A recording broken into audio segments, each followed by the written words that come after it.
Dawn breaks over the savanna. A new day begins, but the air is strangely still, heralding an unspoken threat. The tribe's life continues with familiar tasks, mending their humble shelters after a long night's rest. Reth and Kael, the leaders, start their day by reading the tracks left by the night on the damp earth.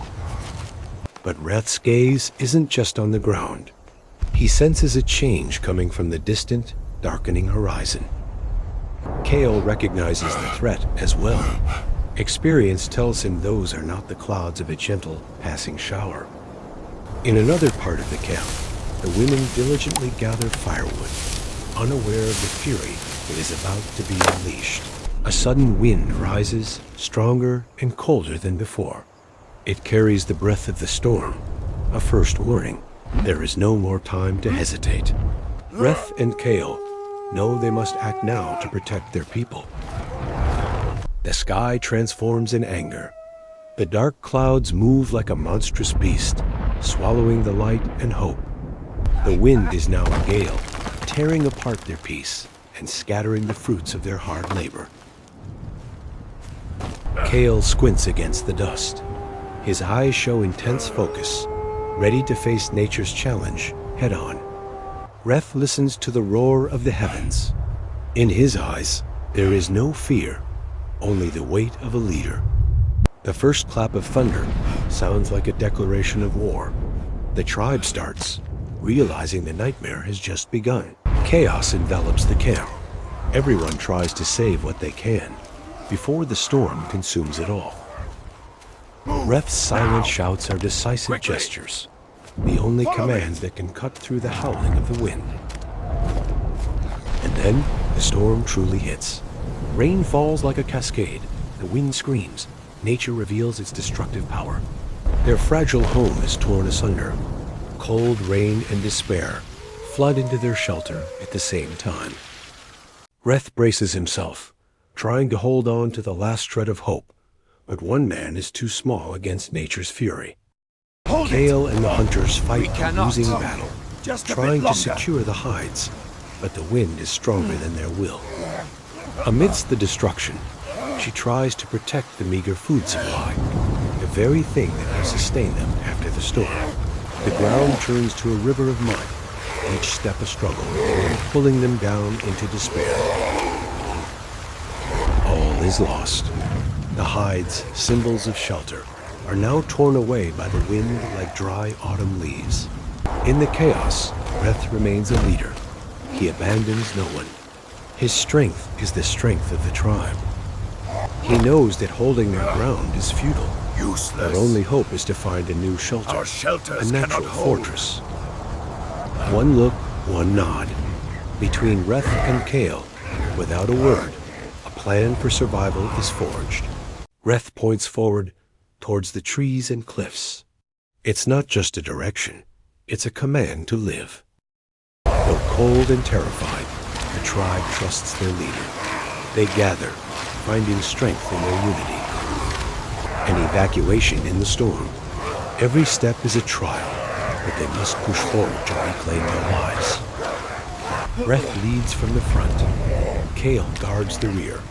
They are the two pillars that keep the tribe from collapsing. Keep moving. In this time of crisis, their humanity shines. They do not abandon each other. They guide one another through the storm. Upon reaching safer ground, there is no rest for Reth and Kael. They immediately assign tasks in a race against time. Kael leads the men into the woods. The order is clear. Find the strongest timbers for the frame of a new home. The sound of stone axes echoes through the rain, a sound of human will, determined to survive. Each branch is carefully shaped, not just a piece of wood, but a part of the fortress they are about to build. Kael carries not just a heavy log on his shoulder, but the responsibility for the safety of his entire tribe. The strength of the collective is on display. Together they pull the heavy logs. Together they share the burden. Reth doesn't just command. He ensures every tool is sharp. Every preparation is perfect for the task ahead. While the men gather wood, the women have another crucial task: to gather the hides, vines, and materials for cover. Each hide is carefully inspected. It's not just a rain cover, it's a layer of armor against the biting cold. The long thatch grasses are gathered. They will become a thick roof, a soft wall against the harsh weather. Large leaves are harvested to be woven together, creating a natural and effective waterproof layer. Every vine is tested for strength. They are the sinews that will bind everything together, creating a solid structure.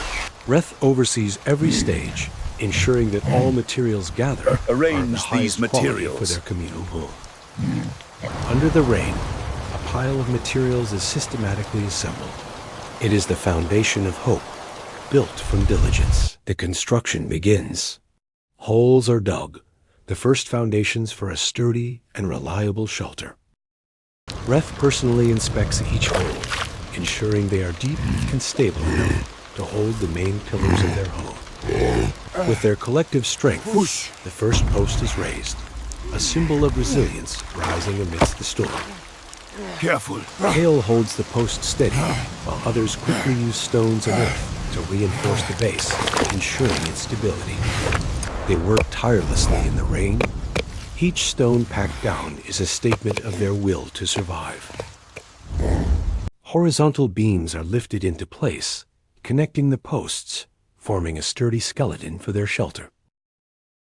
Reth and Kael, leader and enforcer, work together to tie the first joints, a union of wisdom and strength. Kael's hands move deftly with the vines, each knot a promise of safety and durability. The A-frame roof takes shape, an intelligent design to let the heavy rain easily slide off.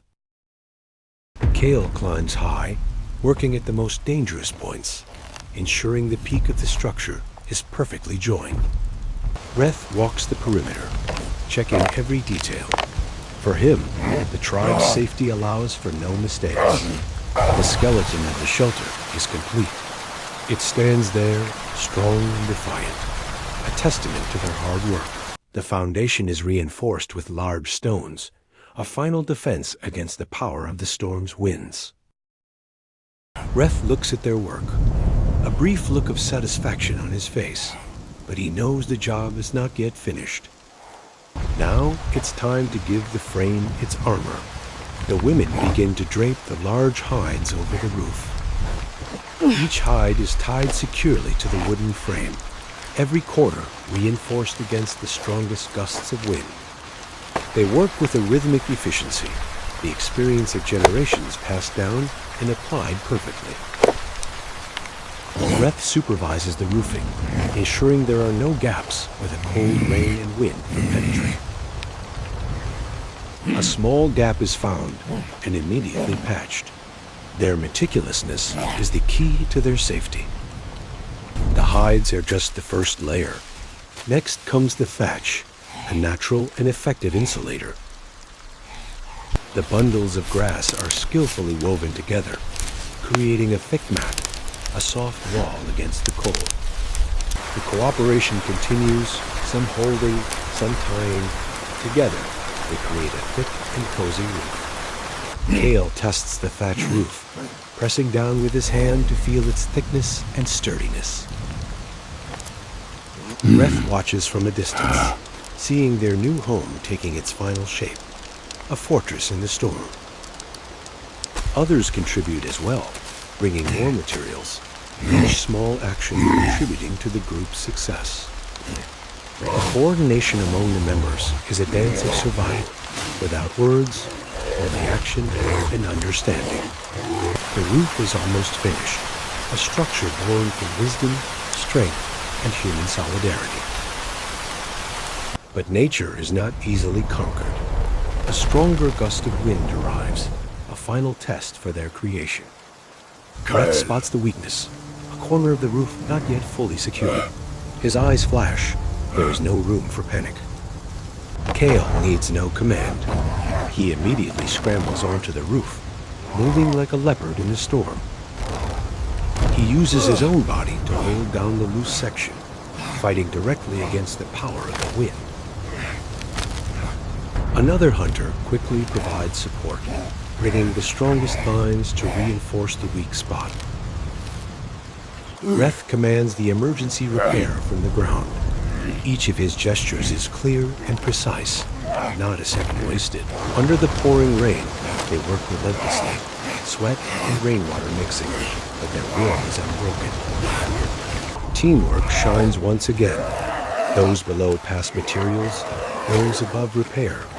A perfect survival machine. Finally, the weakness is fixed.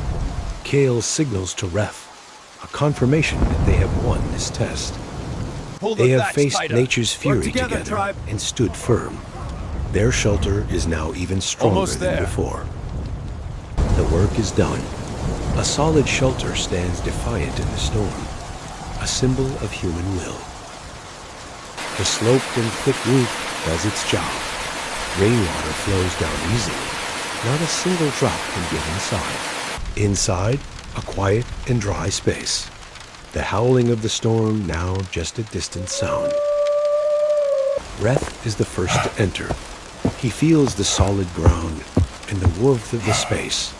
A sigh of relief escapes. Kael follows. He looks around their new home, a rare but proud smile on his face. One by one, the tribe members enter the shelter, finding safety after hours of struggle against the storm. The cold and fear are gradually replaced by human warmth. They sit close together, sharing body heat. Exhaustion is visible on every face, but in their eyes, there is peace. They know they will be safe tonight.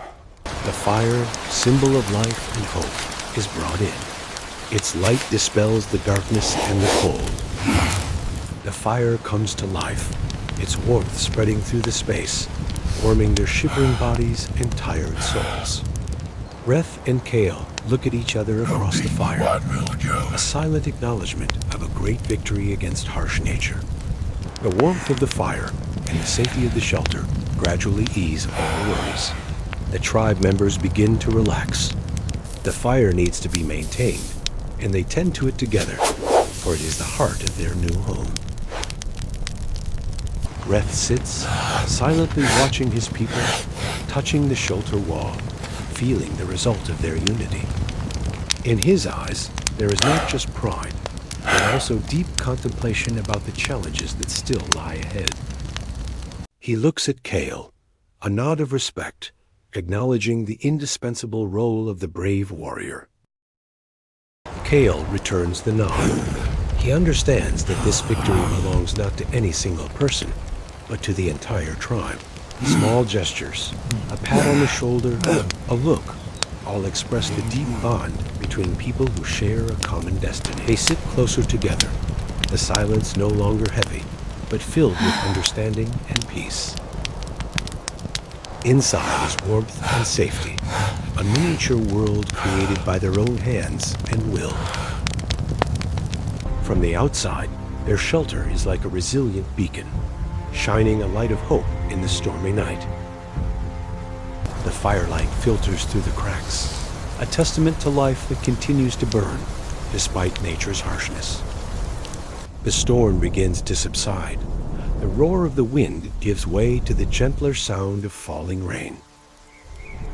The rain lessens, leaving a profound silence, the air fresh and cool after the fury. The last drops of the storm cling to the leaves, sparkling under the moon that has just appeared from behind the clouds. Inside, Reth senses the change. He signals for a hunter to go outside and check the situation. The hunter returns with a nod. The danger is past. The storm is truly over. Reth stands up and steps outside. He takes a deep breath of the fresh air, feeling the peace of the world after the storm. Kael stands beside him. They look out at the savanna together, a world freshly washed by the rain. Their shelter stands there, sturdy under the clear night sky, a result of their labor and unity. Other members begin to fall asleep, their faces peaceful, no trace of fear left. The fire still burns, keeping them warm and safe through through the long night, a silent guardian. Reth and Kael are still awake. They know every day is a new battle, but tonight they have won. In the vast savanna, their small home is a testament to resilient will and the strength of unity.